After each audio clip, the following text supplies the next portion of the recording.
शेतकरी बंधूंनो नमस्कार. मी आपला कृषी मित्र सचिन भाटे आपल्या सर्व शेतकरी बंधूंचं आजच्या व्हिडिओमध्ये मी सहर्ष स्वागत करतो.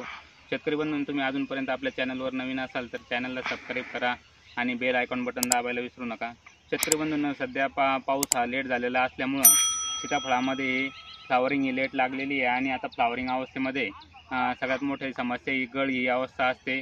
गळ होत असते. फ्लावरिंग भरपूर लागते पण गळ जास्त प्रमाणात झाल्यामुळं आपल्याला म्हणावं तसं उत्पादन होत नाही आहे.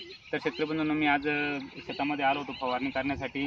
तर आज आपण सीताफळावर चांगली सेटिंग होण्यासाठी एक फवारणी घेणार आहे. तर या व्हिडिओच्या माध्यमातून आपण कोणती फवारणी सेटिंग चांगली होण्यासाठी कोणती फवारणी घ्यावी ते आपण व्हिडिओच्या माध्यमातून सांगणार आहे. व्हिडिओ शेवटपर्यंत पहा. शेतकरी बंधूंनो, आपण बघू शकतात अलीकडे घे जरा. शेतकरी बंधूंनो, आपण बघू शकतात हे असे फुलं लागलेले आहेत पण आपल्याला हे असे काळे पडून हे गळ ही होत असते. हे असे काळे पडून हे गळत असतात. तर ही गळ होऊ नये आणि लवकर आपलं फळामध्ये रूपांतर होण्यासाठी आपण कोणती फवारणी घ्यायची ते आज बघूयात आपण. शेतकरी बंधूंनो, सीताफळाची सेटिंग चांगली होण्यासाठी आपण न्यूट्रीॲप कंपनीचं CBZ प्रोडक्ट घेणार आहे. या CBZ प्रोडक्टमध्ये कॅल्शियम, बोरॉन, झिंक हे ऑक्साईड फॉर्ममध्ये उपलब्ध होणार आहेत आणि आपल्याला हे सेटिंग करण्यासाठी जे सेटिंग होत असताना आपल्याला जी कॅल्शियम बोरॉनची कमतरता असते ते भरून काढण्यासाठी हे CBZ प्रोडक्ट चांगलं काम करणार आहे. तर याचा वापर कसा करायचा आहे, 200 लिटर पाण्याला आपण हे 500 मिली घ्यायचं आहे.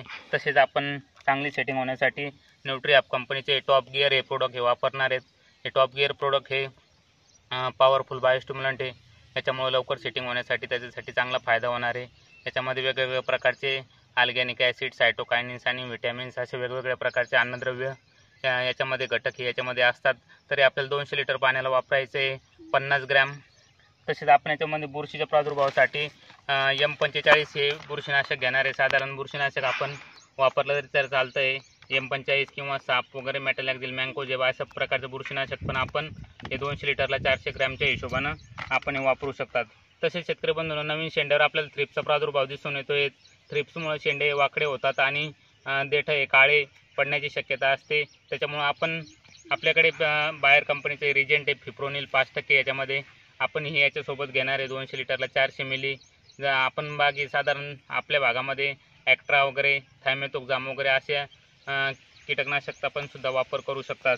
तर आज आपण सीताफळावर या फवारणीचा वापर करणार आहे. याच्यामुळे सेटिंग चांगली होईल आणि गळ कमी होऊन आपल्याला बुरशी आणि थ्रिप्सचं नियंत्रण हे चांगल्या पद्धतीनं भेटणार आहे. आपल्याकडं पण सीताफळाची बाग असेल तर नक्की आपण ही फवारणी घेऊ शकतात. याच्यामुळे तुम्हाला सेटिंग चांगली होण्यासाठी फायदा होईल. तुम्हाला हा व्हिडिओ आवडल्यास नक्की लाईक करायला विसरू नका आणि जास्तीत जास्त शेअर करायला विसरू नका. धन्यवाद.